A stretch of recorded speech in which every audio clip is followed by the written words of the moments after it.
জামুরিয়ার ত্রাস হিসেবে পরিচিত প্রেমপাল সিং এর অফিসে হঠাৎ পুলিশি হানা, যার মুখ থেকে একসময় শোনা গিয়েছিল মন্ত্রী আমি বানাই।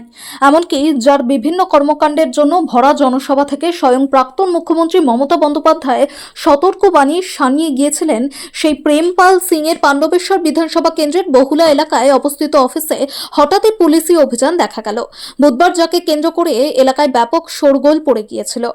যদিও কী কারণে প্রশাসনের এই অভিযান তা এখনো পর্যন্ত অজানা। পশ্চিম বর্ধমান জেলার জামুরিয়া বিধানসভা কেন্দ্রে 2021-এর বিধানসভা নির্বাচনে জয়ী হয় তৃণমূল।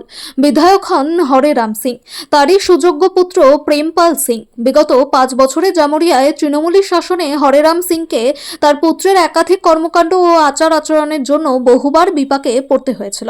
এমনকি দলের অন্দরেও বিধায়ক পুত্রকে নিয়ে সেই সময় ব্যাপক চর্চা শুরু হয়েছিল।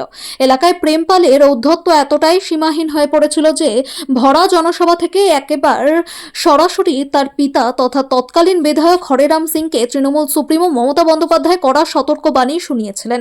তবে এর এত কিছুর পরেও এবারের বিধানসভা নির্বাচনের পূর্ববর্তী সময় পর্যন্ত জামুরিয়ায় ত্রাস হিসেবে পরিচিত ছিল হরেরামের ছেলে প্রেমপাল।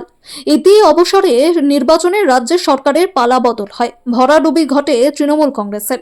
ঠিক তারপর থেকেই আজ পর্যন্ত হরেরাম সিংকে যদিও বা কিছু ক্ষেত্রে দেখা গেলেও এলাকায় আর দেখা মেলেনি তার পুত্র প্রেমপাল সিংকে। 4 মের পর থেকে বেশ কিছুদিন তাকে নিয়ে বর্তমান শাসক দলের কর্মীদের মধ্যে জোরালো চর্চা হলেও সেই চর্চাও হঠাৎ বন্ধ হয়ে যায়।